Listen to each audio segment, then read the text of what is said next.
This is iFanboy Pick of the Week number 895, brought to you by iFanboy listeners like you. Hey, this is Josh Flanagan, and this is my long-lost, long-suffering, long-in-the-tooth co-host, Paul Montgomery. Hey, Josh, I'm just going to reboot real quick, and then we'll be good. Okay, good. Yep, back in the saddle. Good. You're out of practice. All good.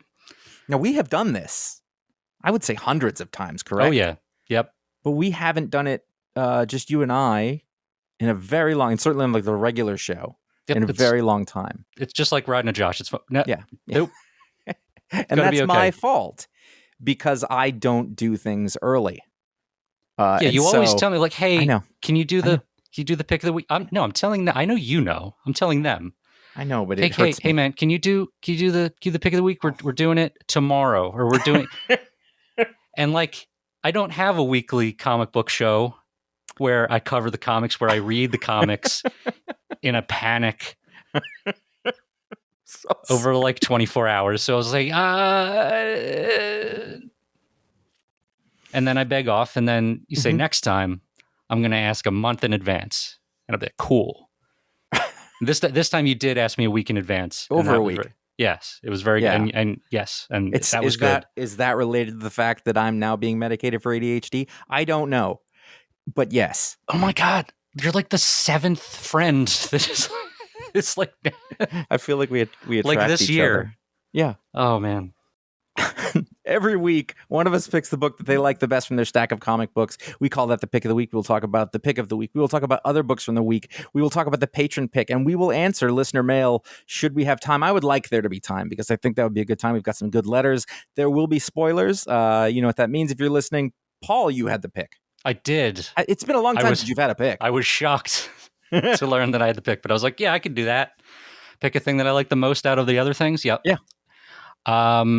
So I wonder what my last pick was. It wasn't the most recent issue of Birds of Prey. No. Because this is the very first issue ever of Birds of Prey. No, this is like, I don't know, volume 17 of Birds of Prey. Number 1, story, Kelly Thompson, art, Leonardo Romero, color, Jordi Belair, letters, Clayton Cowles. Now, as you mentioned, we've done, a few hundred of these. We've also done several hundred of these getting the team together issues. And I love those. And I felt this was a very strong one of those. This isn't, I don't think, breaking any new or different ground. I just felt that it was executed very well and had a sense of character and voice that I really enjoyed. And I think fans of the most recent Birds of Prey film, or I guess the only Birds of Prey film, but not the TV show, would probably like this irreverent and fun take of badass DC ladies getting together to get shit done. How did you feel, Josh? I would not have rushed out to get a new Birds of Prey book. I never really read it in the past. I think I'd probably read it a little bit here and there. But I did see that it was written by Kelly Thompson, who is one of my favorite writers in comics. Sort of one of the most exciting. I mean, she's not new, but it's a newer voice to me, I think. And she's moving over to DC now after just a phenomenal Captain Marvel run. Long run on Captain Marvel, which that's what I know her from. And I know she's done other stuff, but that is, I think, the main thing. And I think that's a healthy, inventive run on that book. And I don't know if it ever got renumbered, but I felt like that was a robust run for Captain Marvel. And cool that her at the helm of that lasted that long. So that's very cool. Yeah, and it really let it have the family thing where everybody got sort of developed, and you spent like her ensemble cast, of largely female characters, but not, and that's sort of neither here nor there in that it was a great superhero team/family book, and so this is obviously going to be somewhat in that wheelhouse. Now, had Kelly Thompson not been the writer on it, would I have picked this up or started it? No, probably not, unless the patrons made me. That's a thing that could happen. But again, like the only thing I was really excited about was the writer. I don't have much of a history with the characters, but then right away, Oh yeah. you've got Black Canary. I'm gonna almost say Mockingbird. I might say it again because Black Canary and Mockingbird, as far as I'm concerned, interchangeable from the Marvel DC world. You right away you get Cassandra Cain, who was my favorite Batgirl. She was from my favorite run of Batgirl. Big fan. You move along. I didn't know anything about this. I don't even think I looked at the cover. So as we went through it and introduced all the people, it was like a surprise. And so then you have Big Barda. Love Big Barda, and I think that she was written sort of a really fun way. It wasn't exactly the same Big Barda that Tom King wrote. Right. And then you've got Zealot from Wildcats. And then, I mean, of course, you have to have Harley Quinn in a book. But I thought, it wasn't that bad. Like Harley Quinn, I get it. It's for a while you had to have Wolverine in the book, and then you had to have Iron Man in the book, and in the DC world, it's Harley Quinn now. For whatever reason, and I did. I really enjoyed it. You made a pick of the week, and I said to myself, yeah, that works. I understand that. So for me, I was like, okay, I'm not reading week to week. I'm sort of like reading every few weeks, and I, catch up on what looks good and what people are talking about. And this is, I was like, okay, I got to find the pick of the week out of this week's books. And so let's see what's available to me. And I just looked at the sample pages that were out there for this, and the visual style was just arresting. And so Leonardo Romero was not on my radar, but now very much is. Hopped on Instagram, followed him immediately, and of course Jordi Belair brings everything to it too, and is a huge part. I think that there's sort of like a indie, kind of like a flat color style to this, sort of a retro look to it. Is super fun, and I just, as the kids say, the vibes got me. This book, there's a lot of vibes. I'm sorry, I thought the vibe was a singular. I thought it was a vibe. Well, I'm as you said, I'm getting long in the tooth as well. So I'm just trying to catch up. But no, I think this has a great, so Leonardo Romero, what he's doing here reminds me a bit of like Marcos Martin, like a Batgirl Year One kind of thing, a bit of Jaime Hernandez, and I kind of like that little corner of when they make the big two superhero books look kind of Fantagraphics looking. And so this was right up my alley, and the characters all have great voices. I think it's fun that this is all. I don't want to spoil it for anybody who's not gotten to that last page, but there's a great little reveal as to like what they're doing.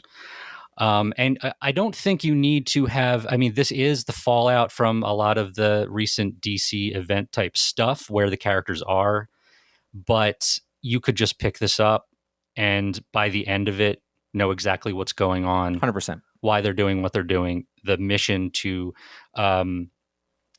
go save Black Canary's little sister, and it's a really funny beat at the end that sold me. Like, okay, great, you got me for next issue.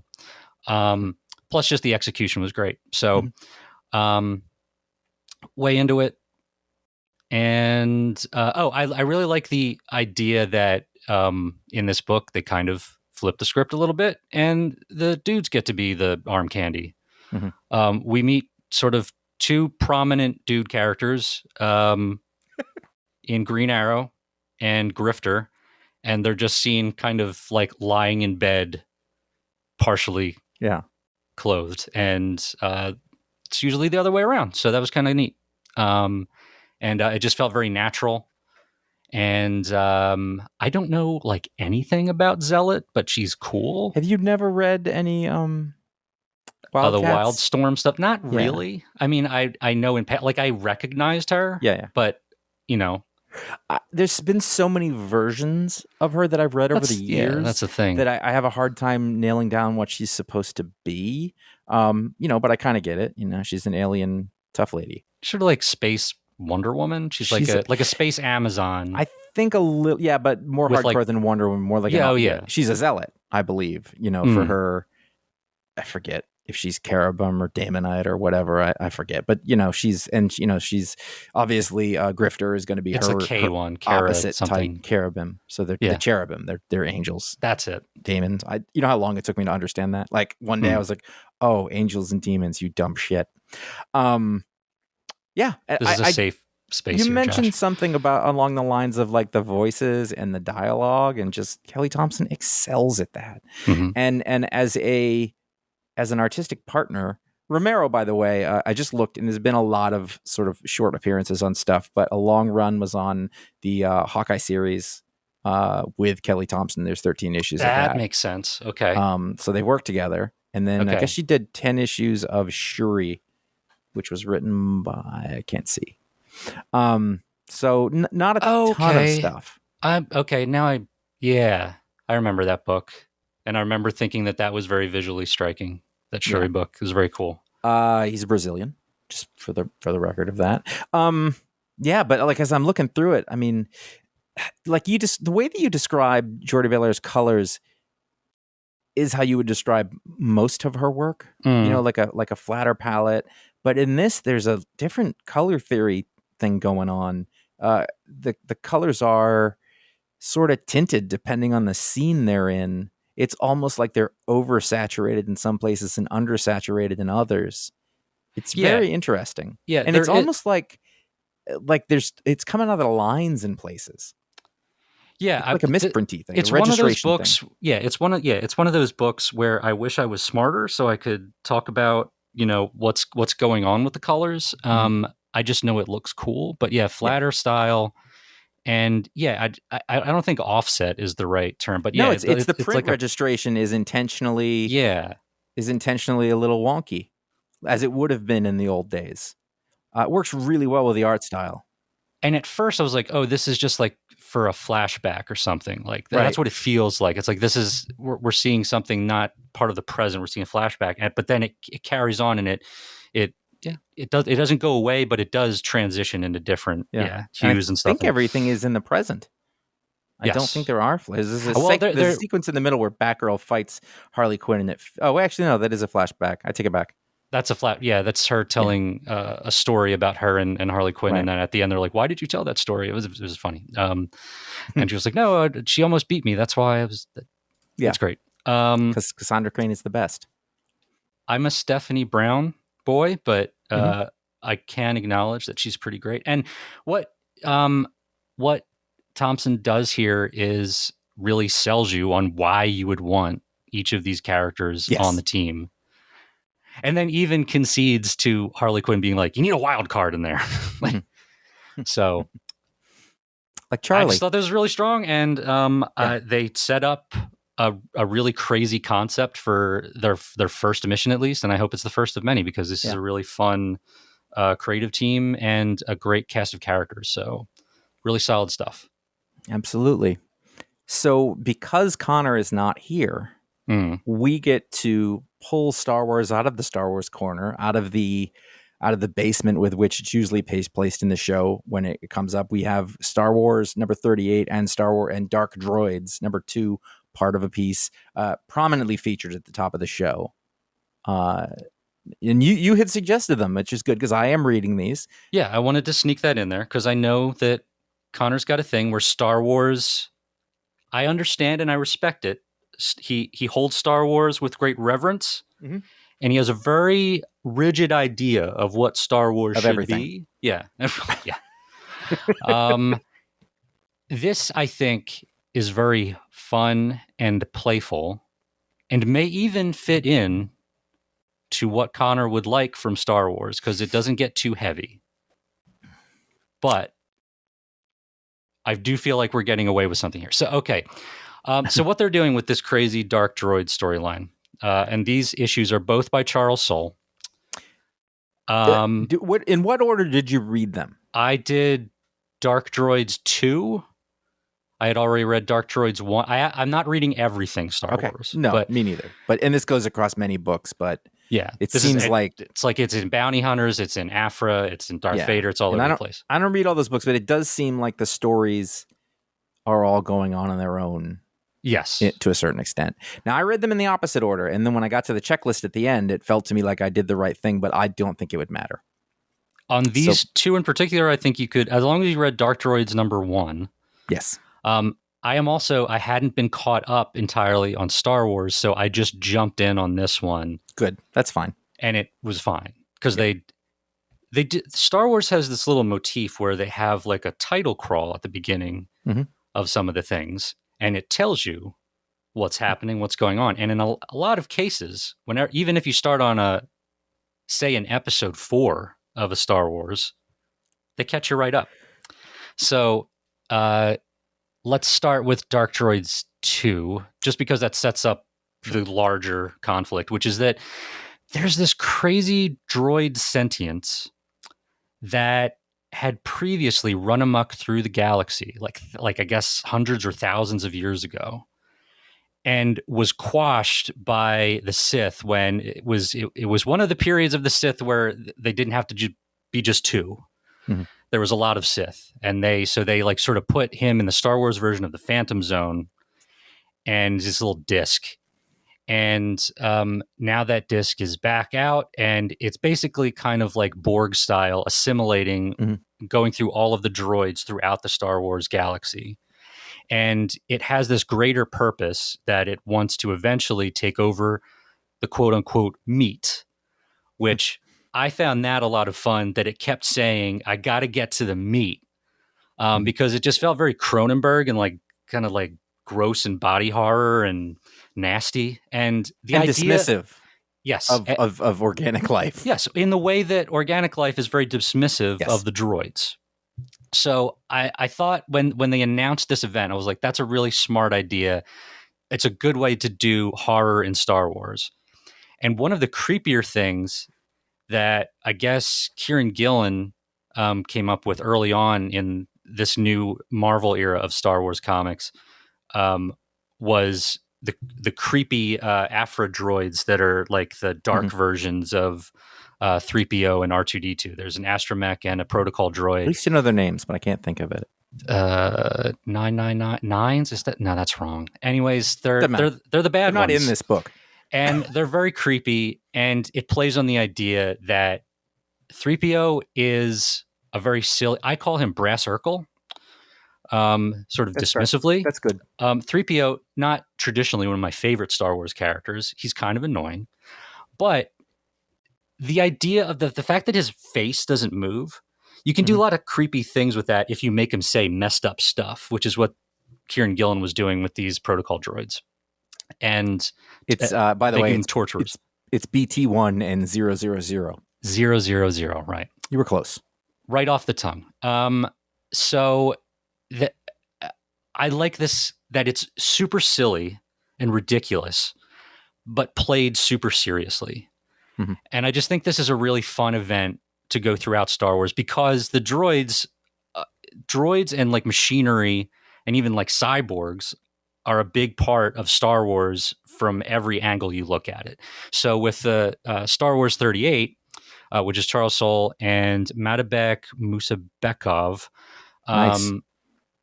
It's Lando on an adventure with Lobot, sort of like a buddy romp.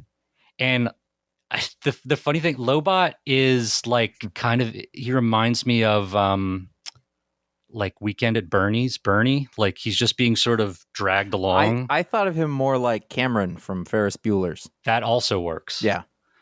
But yeah, it's very much an 80s sort of vibe to it, where it's just Soule, fun.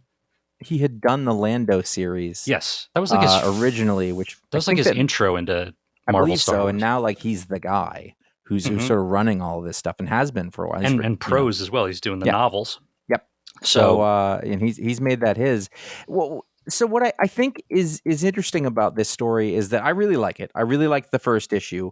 I think it is not Star Wars in the sense of like the movies, But Sure. like anything, if it's good and interesting, it's fine. And if we're talking about, because it's funny because you said like all like droids are just part of Star Wars, they're always there, but the sort of the canon stuff, like they don't really explore any of that sort of master slave sort of thing. They sort of flirt with it in Solo, yeah, the Star Wars story, right. and they kind of drop the ball on it. The idea of like a droid revolt, they kind of play it for comedy, and it's weird because it's also there's a lot of pathos to that story, and it goes some really uncomfortable places. But yeah, this doesn't it doesn't it's not going for like deep drama. It's pulp. It's it's very pulpy horror. And I would say going back to like classic, like the original Marvel years as they refer to it, Star Wars comics, where they kind of have to, storytell between the raindrops. Yeah. Like they had, like when they were telling comics, like before Empire Strikes Back came out and before Return of the Jedi came out, they're like, okay, they go to this planet where people are like horses, and so they it was very kind of what the 70s sci-fi that Star Wars supplanted, but they kind of had to rest on that because they didn't have the next Star Wars yet. It feels like they're skirting a line. They can't, and they shouldn't, I don't think, tell any stories that actually affect what happens later. Right. I hate that. Here's what actually happened in the background you didn't know about. That is unnecessary. So they're going to tell these stories in between the things. And all you need to know is that, between each of the, let's just say the first 3 films, those characters grew. They learn new things. Their relationships advance with each other. Like that's clear as they go from Star Wars to Empire and Empire to Jedi. And like these are the stories of how that happened. It doesn't really affect the narrative, the storyline of the larger Star Wars. And they're going in there. And because of that, you can play with the genre to a certain extent. And again, like, it doesn't always work, in everything, but if it's good and it works here and it does, and it's really fun. And like this, like the what do you call them? The cult of droids. Those are great. Yeah, but that's so like not, I don't know. I guess I think there was prequel stuff where it was kind of like that. I'm such a purist. Well, here's the thing. I don't think, like, even though this is kind of this is new canon, like this is technically within Star Wars canon now, I don't really consider it like it's just fun extra stuff. Exactly. It's sort of like a fun creative exercise to see what they can fit between this, because this takes place between Empire and Return of the Jedi. And you actually in Star Wars 38, they actually go to Jabba's palace. I can't believe Lando thought he could get away with that again. Right.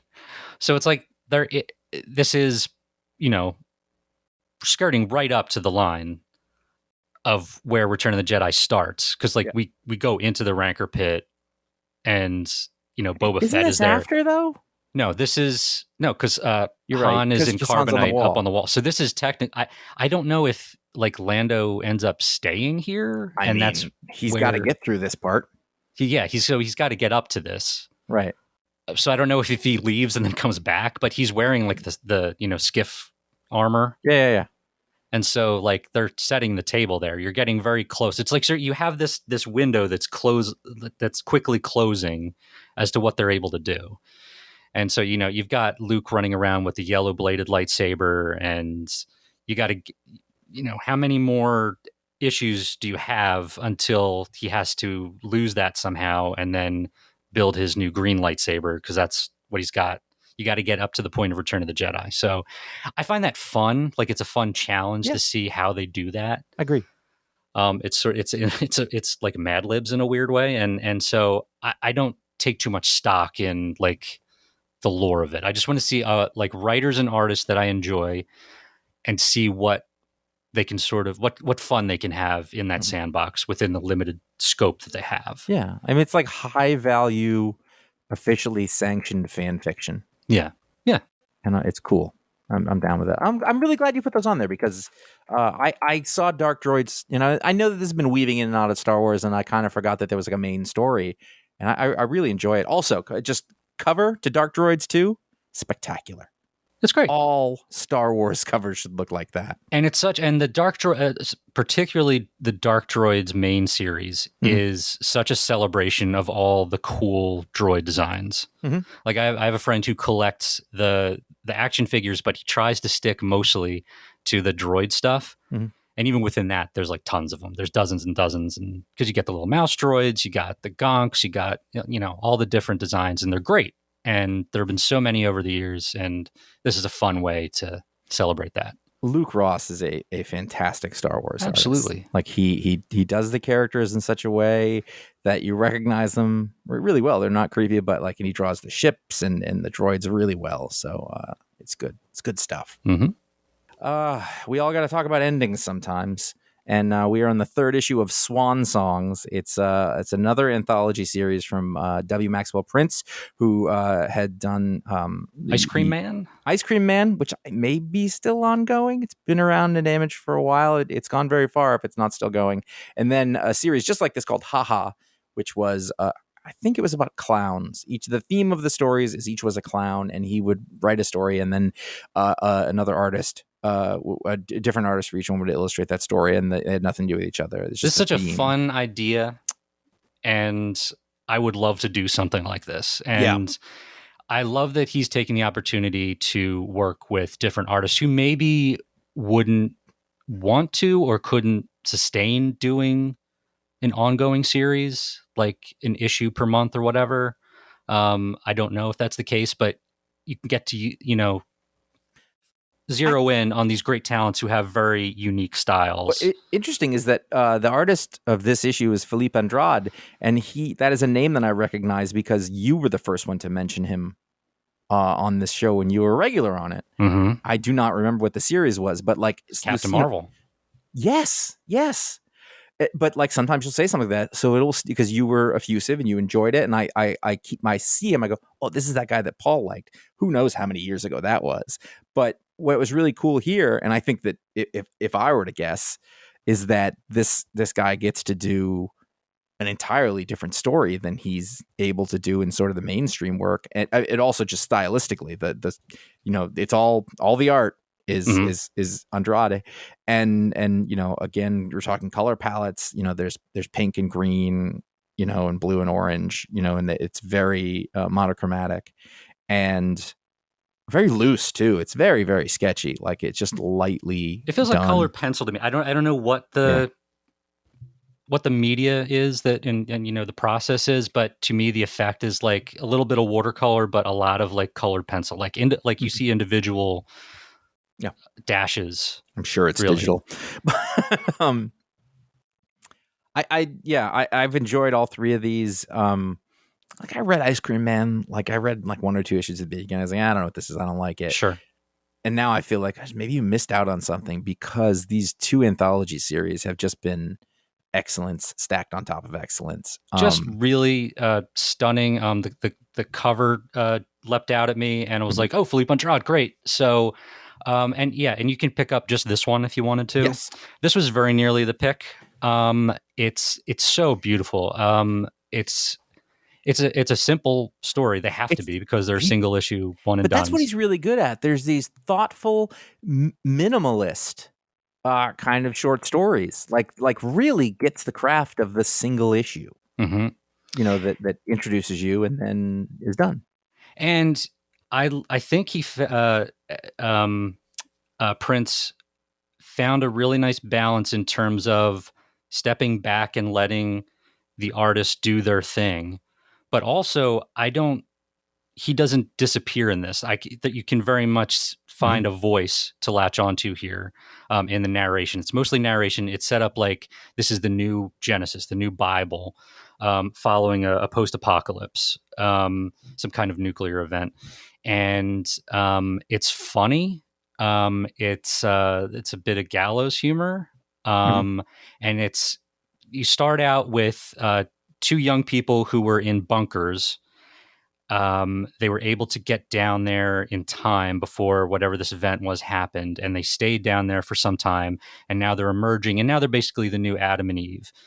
and they bond over a not subtle metaphor, right? And they bond over. He went down there with just as the countdown clock was going. He grabbed a bunch of zombie survival guides and went down there. And then she had, it was like VHS tapes of Little House on the Prairie TV show, I believe. So, anyways, really funny touchstones. But then he's up there reading to her. They find a place amongst this thing that they call a tree, which is not necessarily a tree, but beautifully designed, otherworldly creation from Philippe Andrade. And meanwhile, there are also some scientists who are in a bunker who believe that they can restart everything. They've got seeds and stuff, and they come out, and it all happens very quickly. And so there's a button on it, and I liked it, but I wish there was a little bit more time for it to breathe. Yep. To get something more out of it, like that, and that's why it didn't quite make the pick. But I think it's really strong. It's a great, like, if someone handed this to me, and I was an editor, I guess I'd be like, hey, I want to hire you for, tell whatever stories you want. From both writer and artist. I just think it's a great showpiece, and it's fun, and it doesn't feel, even though it's a single issue, it doesn't feel slight. It's just I wanted a little bit more.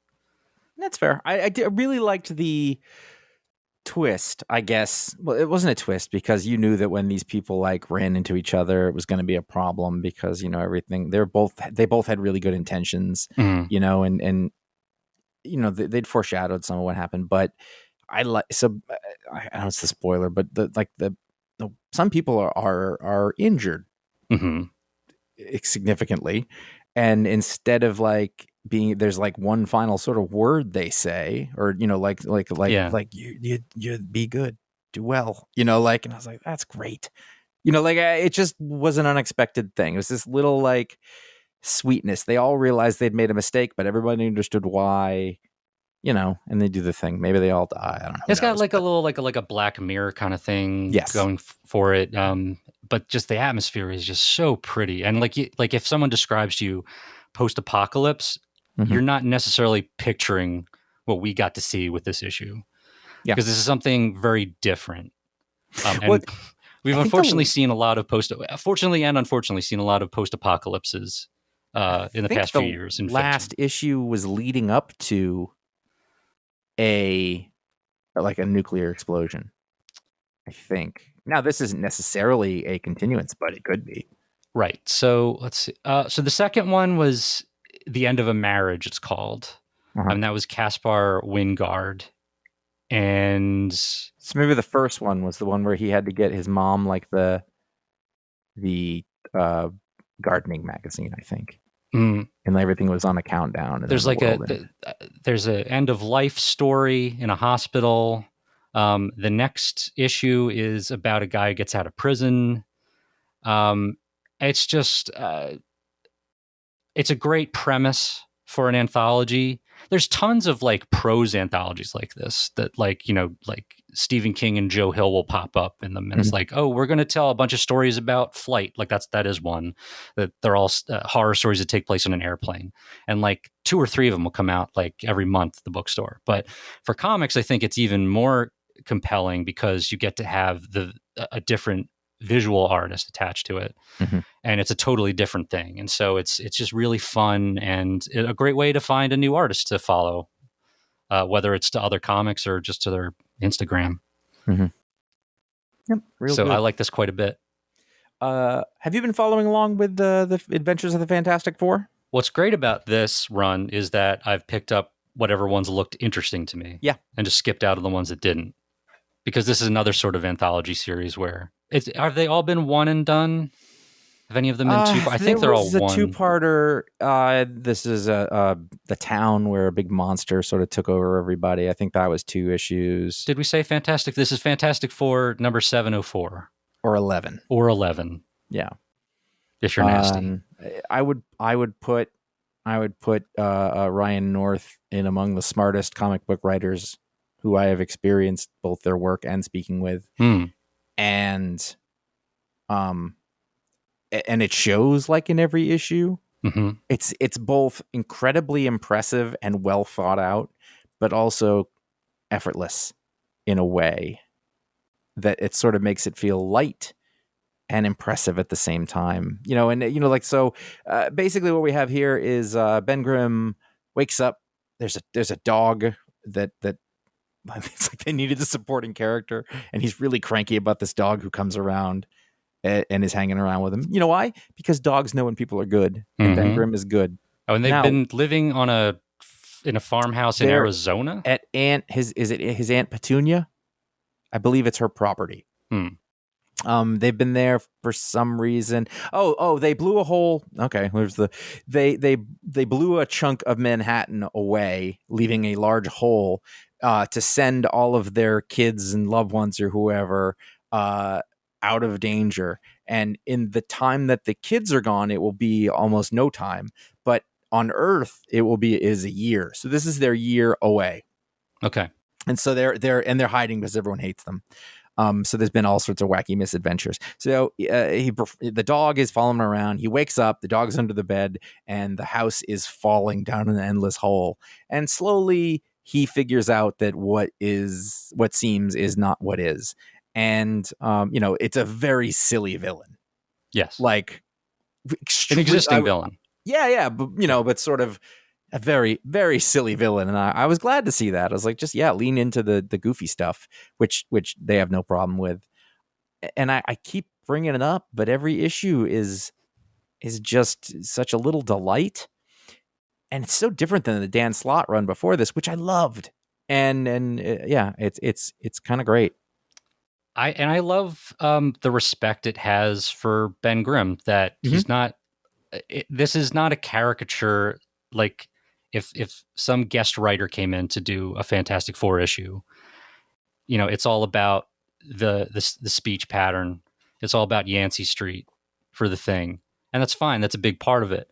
But this guy's also a pilot, so he knows his aerodynamic science, and that is on display in this. And I thought that was pretty cool that he solved some problems using science and reasoning and a dog. And it was just really fun. It's really silly.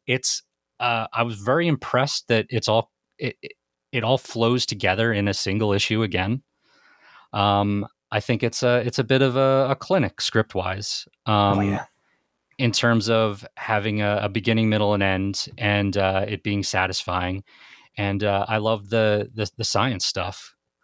And I thought it felt real. It didn't feel like pseudoscience or just like throwing quantum this and quantum that at it. So there was a real. The only thing that holds it back, that the art isn't anything to write home about. So I was thinking about it's interesting because this seems like one of those runs where you could easily have different artists for each one, but it's been the same person, Ivan Coelho. I think that you're right in a way, but I also think that it fits. It's kind of the right. I'm trying to think of a word that isn't bland, but it's sort of standard comic book superhero art. Sure. I think that helps in this instance, because if you had, I'm trying not to be offensive to the artist, and because I don't want to be, because I think it works. And obviously, like, this person's got the chops to do, standard comic book stuff. But by doing that, it sort of masks. I think it would be too precious if you had like a super original, like really creative artist on their own. I think that those things would mesh. You want it to be classic in a way. Mm-hmm. But he's pulling off all the things. He's pulling off, the technical stuff, the house falling down the hole. I was thinking, like, what does this look like when you're the artist looking at the script and like, okay, there's a house and we have to see the underside of the house. And then he puts his arm through the wall of this hole. And it's like, it's very heady stuff to wrap your head around. And I mean, they pull it off. I knew what was happening the whole time. Mm-hmm. I don't know.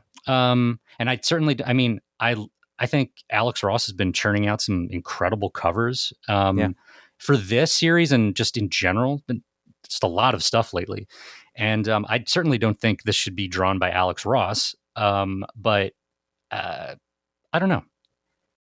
I think it's the right choice, but I get what you're saying though. Yeah.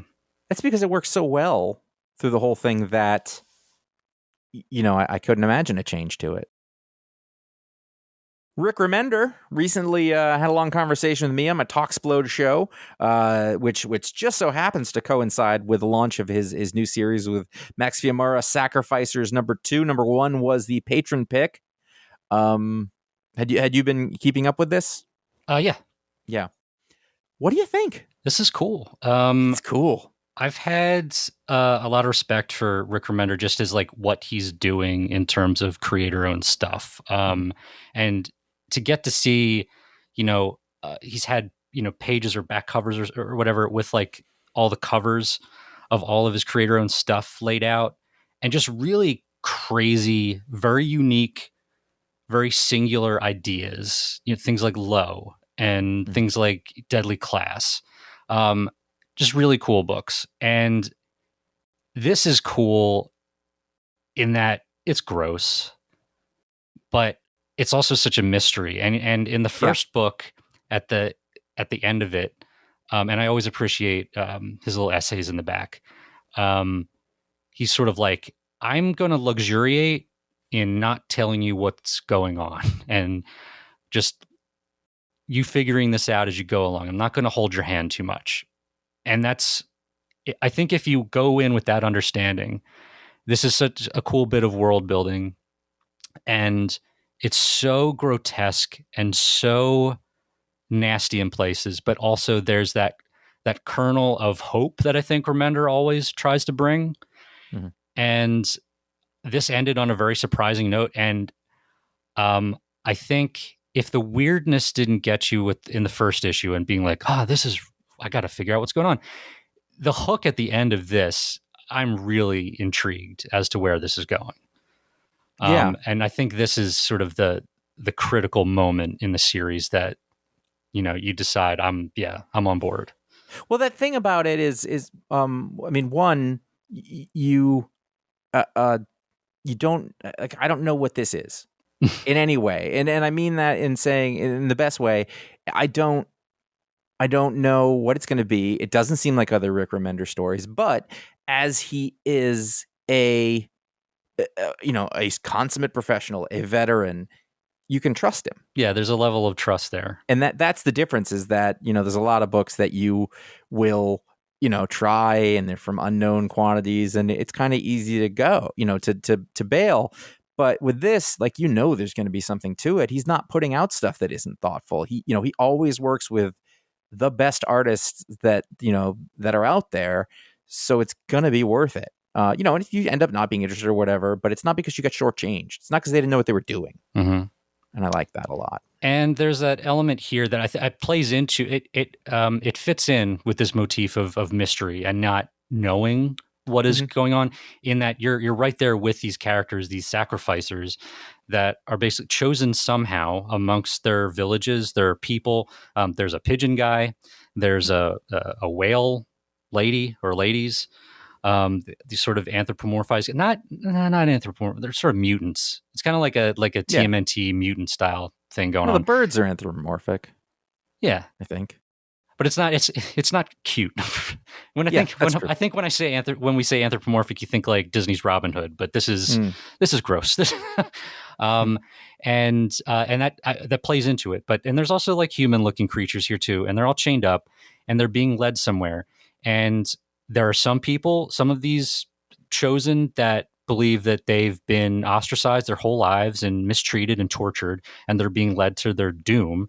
And then other ones who have been sort of revered and sort of put on a pedestal, and they believe that, this is for the greater good, and they have sort of a religious zeal to them and are excited about where they're going. And then when you get to a certain stop at the end of this, you're like, I maybe wasn't expecting that. And so I like the idea that kind of, we all have our ideas in this world of, what's awaiting us, at the end. but none of us totally know 100% for sure. And this plays very much into that they have convictions and they have ideas and sometimes empirical evidence of how their life is and what's awaiting them, but it's all a mystery. So there's something very attractive about that, and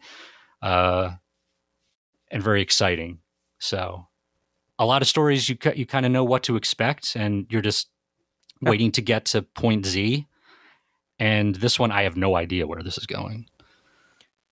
Also the case in Tear Us Apart #1 from How to Train Your Dragon director Jay Baruchel. I know he's done other things, but that's the first. He didn't. Am I getting him mixed up with John Francis Daley again? I am. No. Jay Baruchel acted in How to Train Your Dragon. Yes, he was the lead. He was Hiccup. A very good trilogy, a very underrated trilogy. Oh, yes, I believe. Absolutely.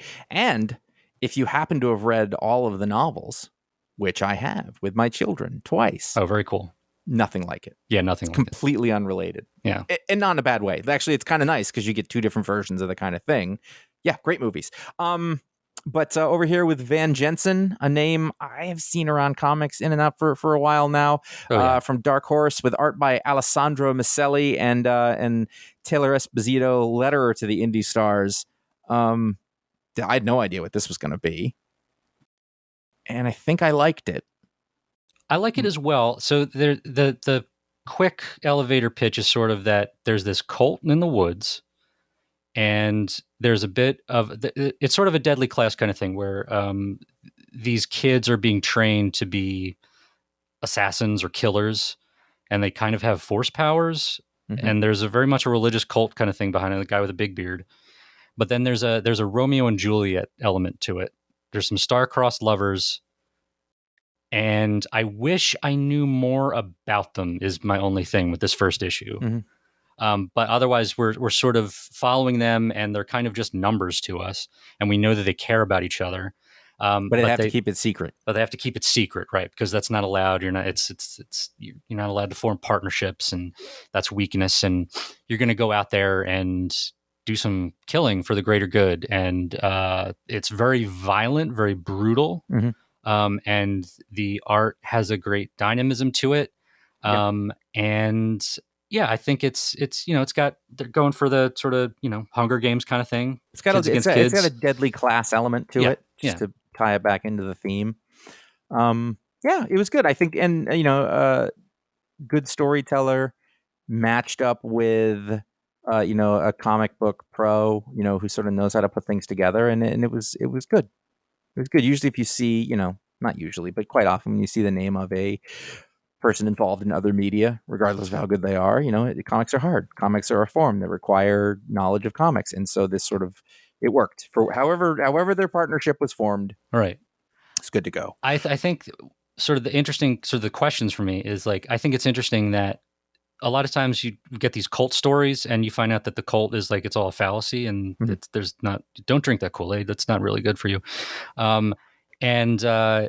This, they actually do have powers. So there is something to this cult and whatever they're espousing.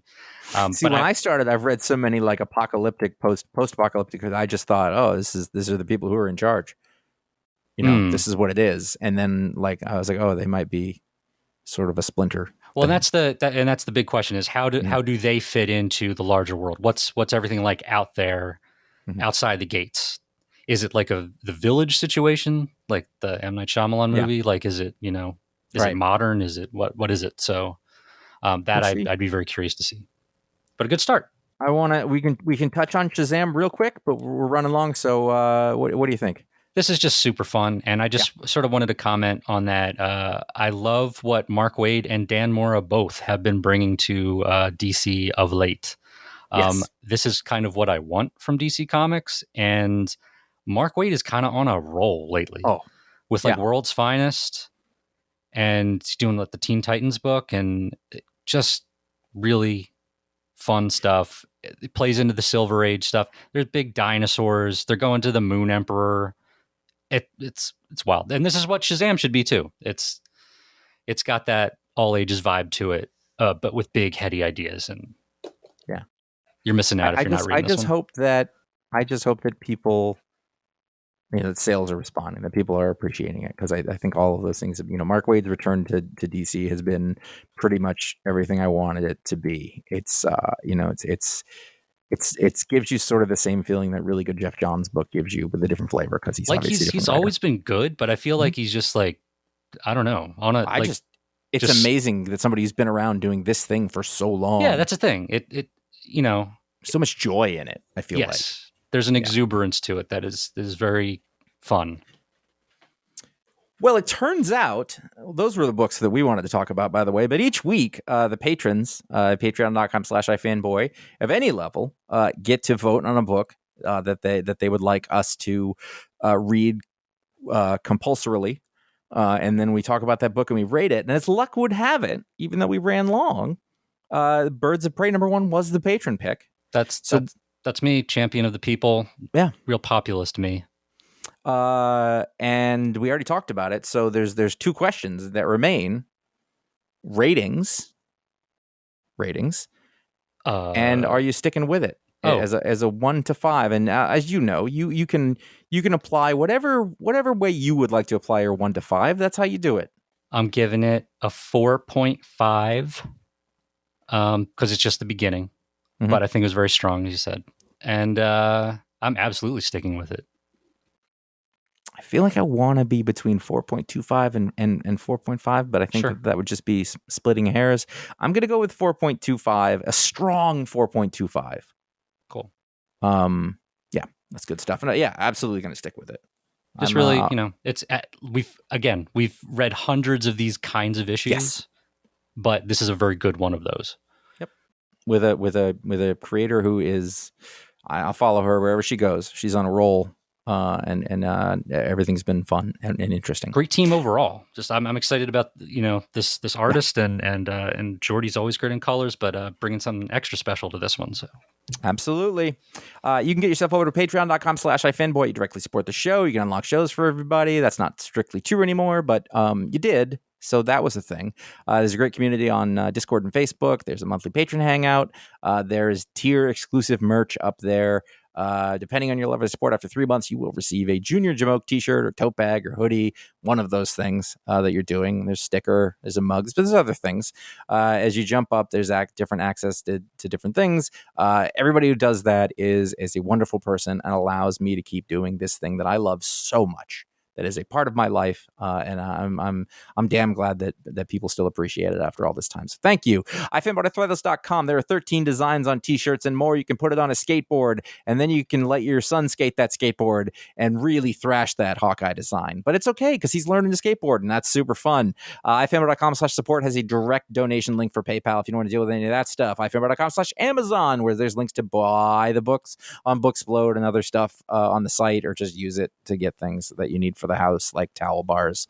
Bookshop.org is a spot that will help you buy books from local bookstores. So you will find those on the link where appropriate. They aggregate. They say, okay, you want this book? These are the bookstores that you can get them from, and that supports local bookstores, which, as Paul and I both know, is extremely important. It's among the greatest things you can do is support local bookstores. Love an aggregator.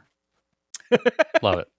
I took something beautiful and small and I used the word aggregator. And I love it. If only there was some sort of content that it could aggregate, then that would be a thing. Hey, every week we thank a patron who has supported us at the $5 or higher level at patreon.com/iFanboy by giving them a custom superpower. It says dumb here, but I'm going to say custom. So Ras Fletcher, hope I'm getting that pronunciation right. You are able to commune with the dead. Sometimes. Could you be more specific? What's the pitch on this? I wanted it to be kind of broad, because that's exciting. But no, I get it. I get the brief. I think when you go up to an ice cream truck and you don't know what to pick, somebody who came before is going to reach into your mind and be like the SpongeBob thing, the thing that looks kind of like a melted SpongeBob on a stick with the gumballs. That's what you want, or maybe just an ice cream sandwich, and that could be anybody. That could be your great aunt. That could be Richard Milhouse Nixon from beyond the grave telling you, you're going to want to get a rocket you're going to want to get a SpongeBob. By the way, from experience, don't get those SpongeBobs. No, they're horrendous. No. Get a Snoopy. Yeah. Get a Snoopy. That's if I can impress upon you anything. So basically, Ras Fletcher, at the very least, if there's some sort of issue with decision making, if there's any sort of, do the spirits, are they everywhere? Oh, he doesn't get to choose. Okay. I'm basically saying he's haunted now. He's haunted. Okay. They're going to help him make decisions. And I'm not even going to say they're the right decisions. This is what happens when you bring me on. Is just that. Are they everywhere? Like do the same ones floating around, or does it depend on where he is? Or she? It could be she. I don't really know. RAS. To quote Haley Joel Osment, they're everywhere. Right, but when he goes to a different, like if Haley Joel Osment goes to the mall, there's different dead people at the mall than there are. That was a movie, Josh. This doesn't follow Haley Joel Osment everywhere he goes. He's done other things. First of all, I don't do that anymore. Okay. I stopped following Haley Joel Osment around for various reasons, and I don't appreciate you bringing it up. Sure. Okay. Let's answer Chris from Chicago's question, and it says, you have mentioned at various times the comic you are referring to resembles a European comic. I've read the Ink Owl by Alejandro Jodorowsky and Mobius, along with the anthologies of 2000 AD, and I don't see a difference between the European comics and American comics. What am I missing? It's a great question. It is, and I was very curious how you would approach this. Oh, and you didn't know, so you wanted me to do it. No, I do, but I don't know that I can... Well, there's a few different things, right? Yes. So there's the lineage. So you mentioned Mobius. A lot of European comics, you can look at it and say, okay, I can see a little bit of Mobius in here. And it's difficult to find words for that. But what I would say, here are things that I look for that would describe that. There is a fluidity and a curvature. I don't see hard angles. I don't see necessarily a lot of depth of field and realism. Okay. But I do see incredibly detailed living worlds that the characters are within. There's an immense scope to things, but it isn't necessarily technically, it doesn't look like all of the, it's very technically adept, but it's almost more natural and fluid than somebody who, does everything with the T-square and with what would have been. And I feel like this is that there's more panels. I feel like they have a bigger page size a lot of times. Yes. So the panels are That's more the other thing. It's sort of like dense. You've got the publishing style, the publishing cadence of Europeans. Like they'll do longer single issues, but fewer of them. Yep. So that's a thing. In terms of like the stylistic stuff, yeah. So you get the Mobius thing. I would say the panel is more of a thing. Like the austerity of a rectangular panel, whereas I feel like Western comics or even manga are more fast and loose. Your Jack Kirby, Neil Adams type dynamic panels, right. Tilted, breaking through panels with hard lines. Yeah, no, you're right. Yeah, I think that's correct. That the breaking panel borders is a thing, and I got it really is a feeling. I think you look at thousands and thousands and thousands of comic book pages, and it is not. It isn't a hard and fast rule. I think you could say, like, if you wanted to drill down, there was a movement in the 2000s, and there's many of them are still around, of Spanish comic book artists. Mm-hmm. And you had mentioned earlier, help me, the name of the person. It's all gone. There was a bunch of Marcos Martin. Oh, or there's other guys sort of in that sort of club, and they all have. There's a style there. There's something. There's a long, thin lankiness to a lot of stuff. Again, that the word keeps coming back to me, and I don't know how to explain this, but there is a fluidity. Like when you just said manga, right. And you can tell what manga is, and manga isn't about big eyes. Manga is about movement along a straight, flat line. Where you see a manga page in your head, mm-hmm. and like a diagonal panel border is going straight down. It's a hard edge, and the speed lines are all coming out like that. I feel like there's not speed lines in European comics. I also feel that there's South American artists, Argentinians and Brazilians, who sort of have this style too. That's the thing. Everything's sort of blending, and there's a lot of like, there's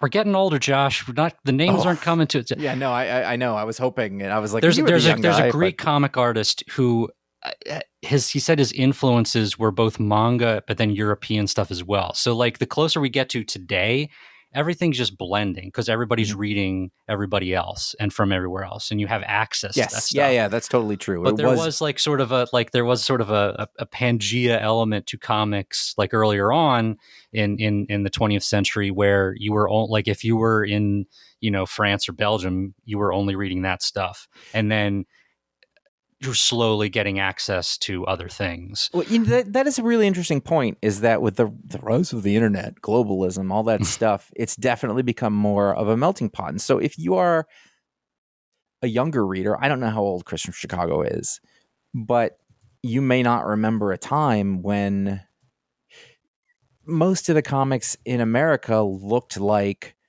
Tom Grummett and Jerry Ordway and John Byrne. They were of that type. Vertigo Comics comes along and they start pulling in a lot of British artists. 2000 AD, which he said he read. Now, to me, British, that sort of 2000 AD thing, Jock is an outlier. That doesn't count. But your guys like Steve Dillon, Carlos Esquerra, I'm trying to other guys that you would see do Garth Ennis books and things like that. Yeah.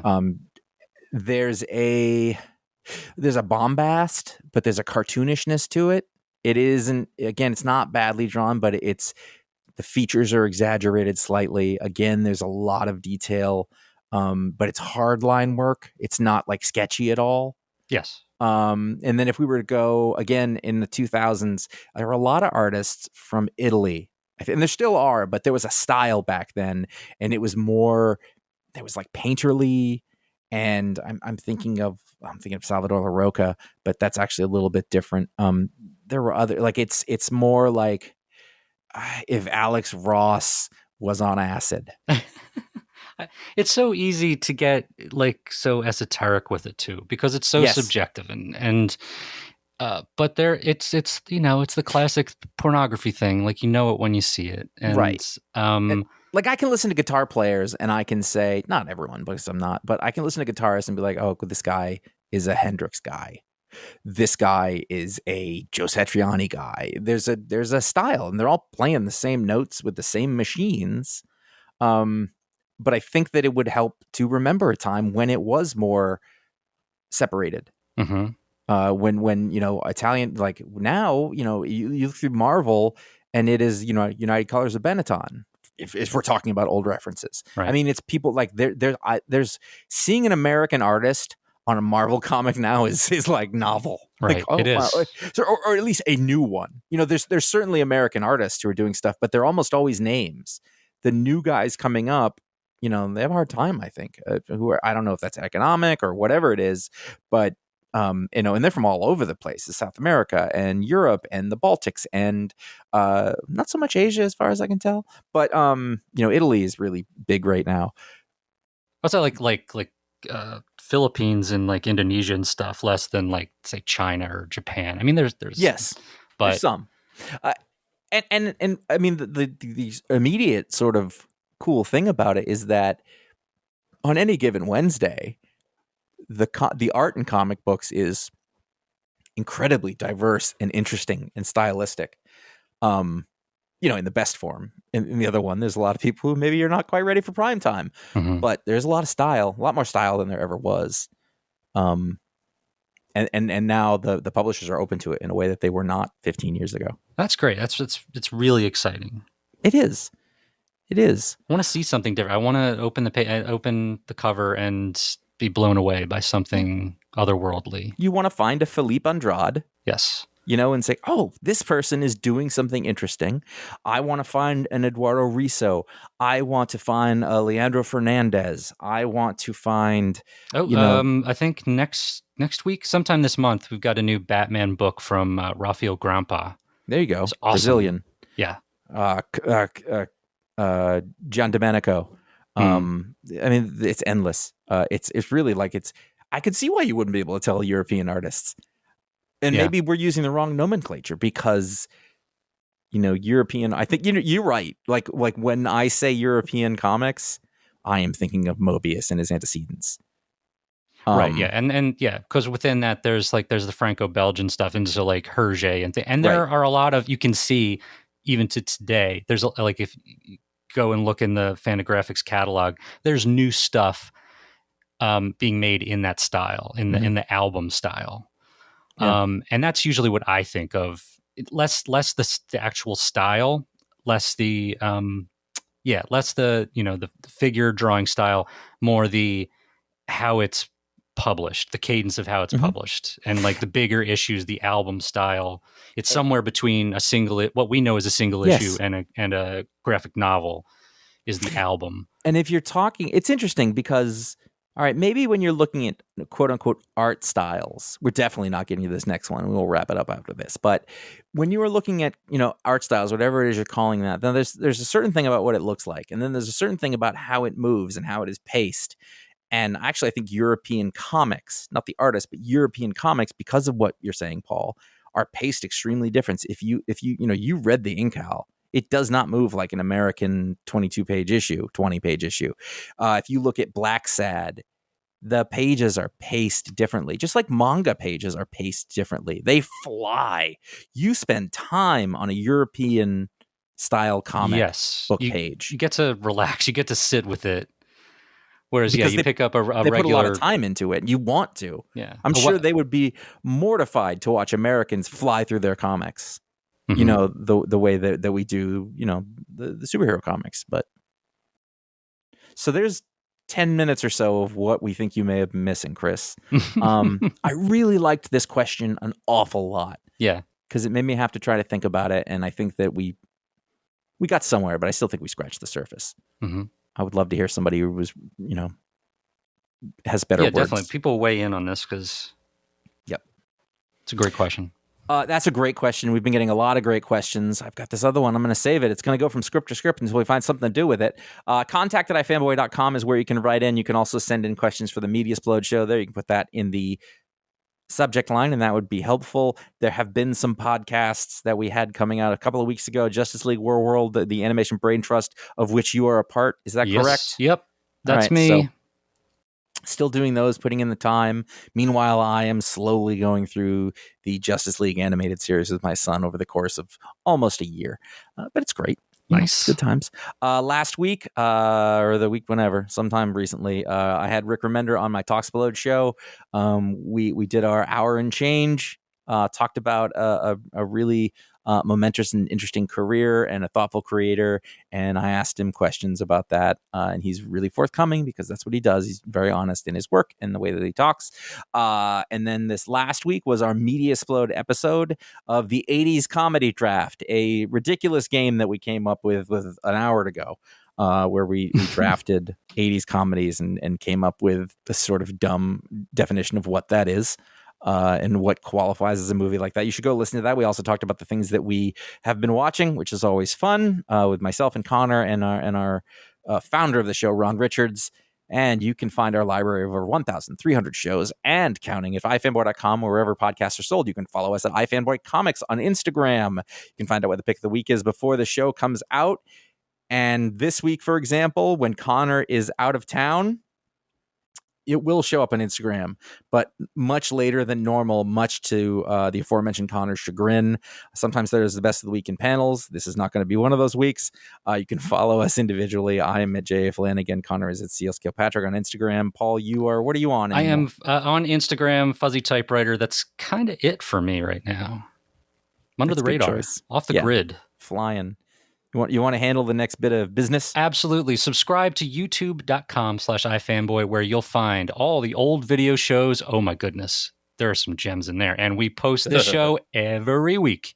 Please consider writing us a review or leaving a star rating on Apple Podcasts, Spotify, or wherever you get your podcasts. There it was. I think we could have kept going. That was a good time. Could have done it. I don't think I said this, but I was thinking it as I read my stack of books this week. Is I really enjoyed my comic. I had a bunch of good comics.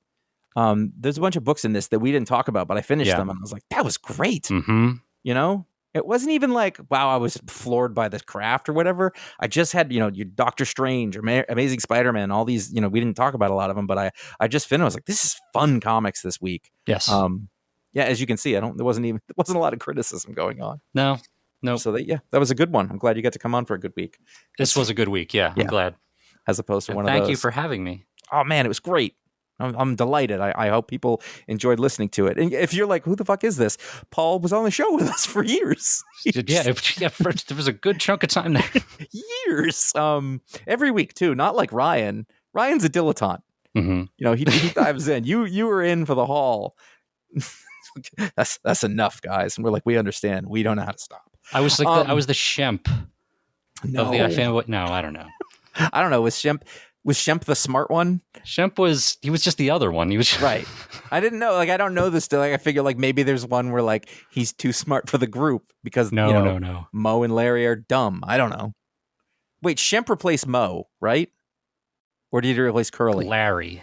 No, he replaced Curly. Larry. Curly. Okay. Anyways. I'm Josh. I'm Paul. All right. Take care, everyone.